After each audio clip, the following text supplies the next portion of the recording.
ใส่หาลังเนาะหาลังเหลือแต่4 ลังเสียลังหนึ่งเนาะก็ถูกนูก็ถูกเมียงบุหูคือกันเนาะมันเอาไปเลยเนาะ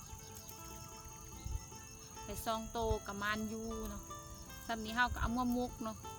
ตัดกกล้วยผักใส่กับนูเห็ดมุกนูเนาะใส่หยวกกล้วย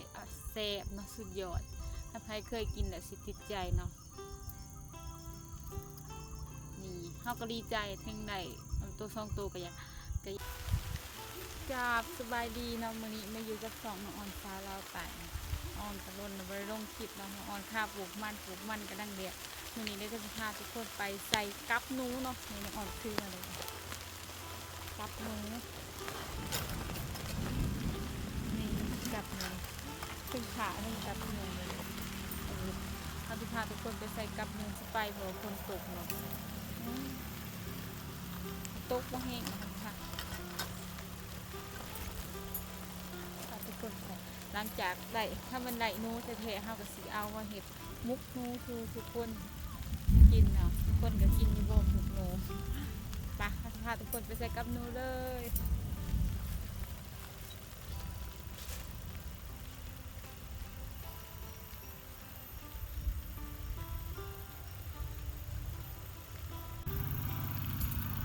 เลยนะคะมาหางเลยนะเดี๋ยวเฮาสิเนื้อมันก็แม่นสิเอาอันนี้เนาะเอาอะไรหัวมันต้นเนาะสิลองหางเลยสิดึงแห้งๆเลยเนาะสิเอาดึงออกเลย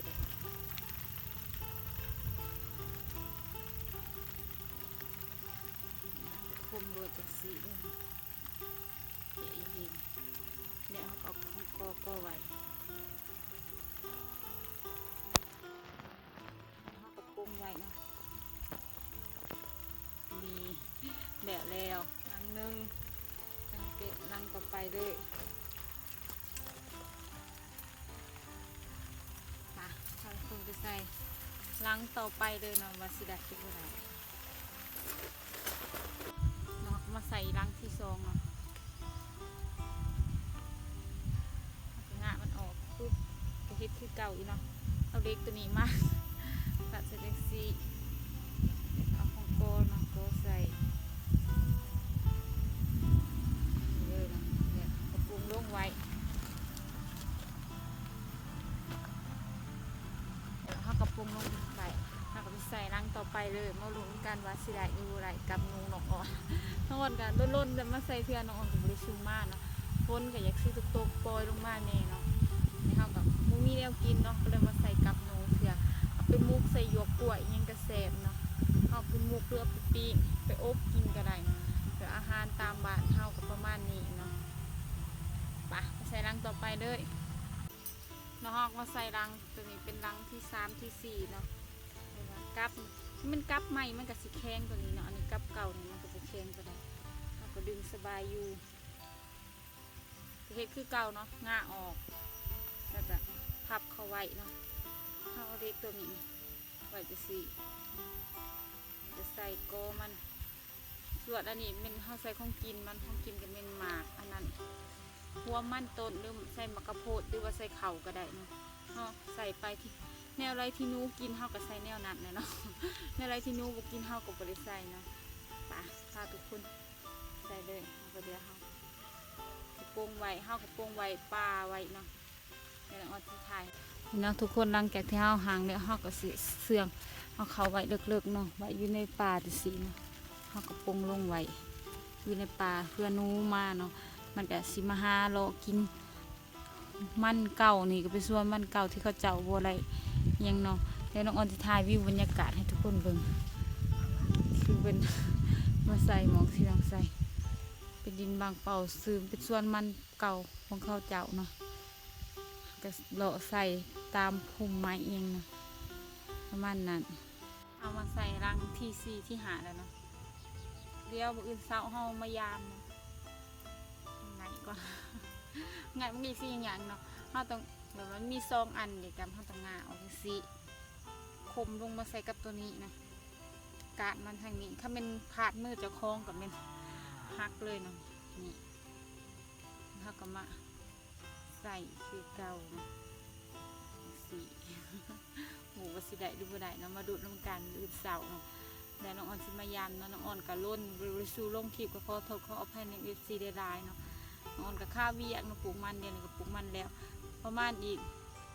ทิศหนึ่งที่ป้ายกะอะไรลงแต่สิเอากะลงเนาะสิได้ดำหน้าแล้วเนาะผู้ที่งามเบิดเดือนหาโตเดือน6ผู้ที่งามกับไปอยู่หน้าอีกปลูกมันแล้วก็ไปอยู่หน้าอีกเนาะ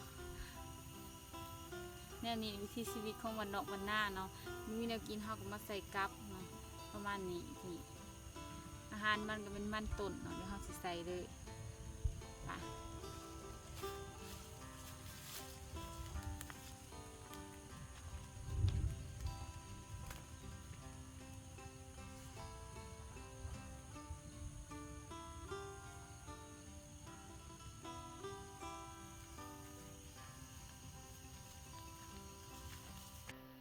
น้องเฮาก็ใส่กับเป็นทีเรียบร้อยน้องเฮาก็เตรียมเนาะประมาณอีกสีแดงๆเนาะน้องอ่อนก็สิมายามเนาะเอามาใส่ประมาณซ้ำแบบว่าสีแดงยังมายามดูมืออื่นเสาเนาะแล้วมันมายามอีกบุหัวสิได้ดูบุได้เนาะได้ดูบุได้ก็มาลุ้นกันเลยทุกคนสิได้บุได้เนาะบางเทื่อก็ได้บางเทื่อก็บุได้เนาะนูเขาเจาะก็5 ลายเนาะบางคนก็5บางคนเขาก็ไล่นูโตแบบใหญ่ๆบางคนเขาส่วนได้เขาก็ไล่นูน้อยนูใหญ่ปนเจือกันเนาะป่ะไปลุ้นกันเลยว่าสิได้ดูบุได้เนาะบุได้ถ้ามือเสาเขาจะสิมายามเนาะน้องอ่อนกันสิพอโตเมื่อก่อนเนาะมาได้ประมาณ4-5 โมง6-7 โมงจะมายามเนาะแต่จะตื่นเช้าตื่นสวยป่ะเนี่ยน้องเฮาสิพาทุกคนมายามกลับเลยมื้อนี้บ่ฮู้ว่าสิได้หรือบ่ได้เนาะป่ะ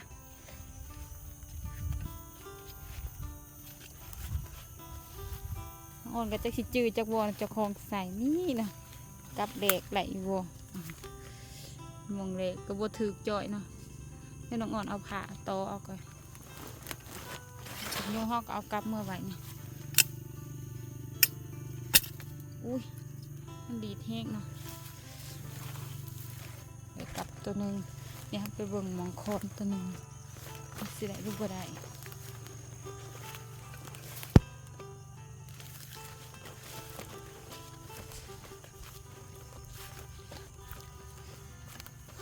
สะอีทุกคนนี่ถึงหนูตัวหนึ่งนี่เลยหนูน้อยเนาะกับพ่อได้อยู่เนาะ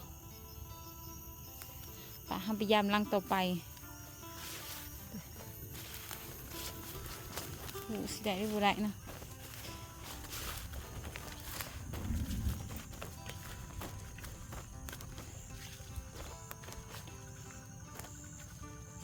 จะโอ้ยทุกคนบ่ถึงเนาะเอาผ่าต่อมันดีดแห้งๆเนาะกำลังไหลตัวหนึ่งปะยามอีกทุกคน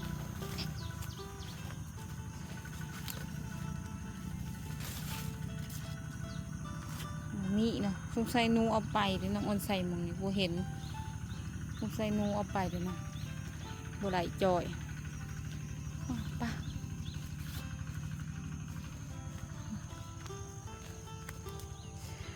นี่ทุกคนนี่ตัวนึงนี่หมานน่ะนี่แต่ว่ามื้อนี้เฮาไหลซ่องโตเนาะหนูกับกระเสียรัง1 จอยนะน้องเฮามายามกับเรียบร้อยเนาะนี่ทุกคนกับน้องอ่อนใส่5 รังเนาะ5 รังเหลือแต่4 รังเสียรัง 1เนาะมันก็ถูกนูก็ถูกเนียงบูหูคือกันนะมันเอาไปเลยนะไปซองโตกับมันยูเนาะซ้ำนี้เฮาก็เอามามุกเนาะตัดกกล้วยผักใส่กับนูเห็ดมุกนูเนาะใส่หยวกกล้วยแซ่บเนาะสุดยอดถ้าใครเคยกินแหละสิติดใจเนาะนี่เฮาก็ดีใจทั้งใดตัวซองโตไปอย่าง กระยาเฮายังน้อยเฮาก็เลยถือว่าไหลมีอาหารกินตอนแรงไหลเนาะหนูนี่เป็นหนูตามธรรมศาสตร์เนาะบ่แม่นหนูอยู่หวานอยู่เพื่อนหนูอยู่ป่าอยู่โรงเนาะแซ่บเนาะเฮาไปปิ้งกับมันเนาะแบบว่าคันคนบางคนก็บ่กินบางคนก็ขี้เกียจมันก็แล้วแต่มุมมองของใครของมันเนาะส่วนคนบ้านนอกบ้านนาเฮาตัวเลือกบ่ได้เนาะมีหยังก็กินไปพอได้อยู่เนาะแซ่บทุกคน น้องอ่อนก็บ่เว้ายืดเว้ายาวน้องอ่อนก็มาน้องอ่อนก็ค่ำมืดปืดตาน้องอ่อนก็สิได้เมื่อเฮือนเนาะเพื่อเมื่อเฮ็ดกินเฮ็ดยาน้องอ่อนก็สิเมื่อเฮ็ดเมนูมุกนูเนาะใส่ปีใส่ผักอีตูหรือใส่โหระพาอหย่างเนาะมันก็แซ่บมันก็นัวเป็นตามกาลเวลา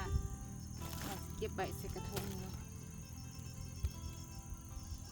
ส่งตู่มานยูโวทุกคนเป็นว่าขั้นมาลินมาเที่ยวกับมาไรเนาะยามนี้น้องอ่อนก็อยากข้าวเวียงเนี่ยท่านทุกคนอยากมาเที่ยวกับป่าเลี้ยวให้เลี้ยวหน้าอยังกับมากกับไรเนาะเขาพันซาพุ่นเนาะมันแต่งเขาพันซากับกบจังหน่อยกะกบเขียดกับลายเนาะยามนี้พ่อได้กินเนาะเขามาใส่หากินกับพ่อไรประมาณนี้เนาะน้องอ่อนกะสีได้เมื่อแล้วเนาะน้องอ่อนกะวัวยังดวงลายเนาะสำหรับคลิปนี้น้องอ่อนกับพ่อจบไปเพียงเท่านี้ไว้พอกันคลิปหน้าฝากทุกคนกดติดตามส่องน้องอ่อนสาวเราไต่ในเด้อทุกคนเบิ่งโฆษณาเพื่อน้องอ่อนเนี่ยก็ขอบใจ FC ทุกคนบ่ว่าทางพังไทยหรือทางเมืองนอกทางสหรัฐหรือทางแคนาดาน้องอ่อนก็ขอบใจได้ๆเนาะสำหรับคลิปนี้น้องอ่อนขอกล่าวคำว่าสบายดีไว้พอกันคลิปหน้าบ๊ายบาย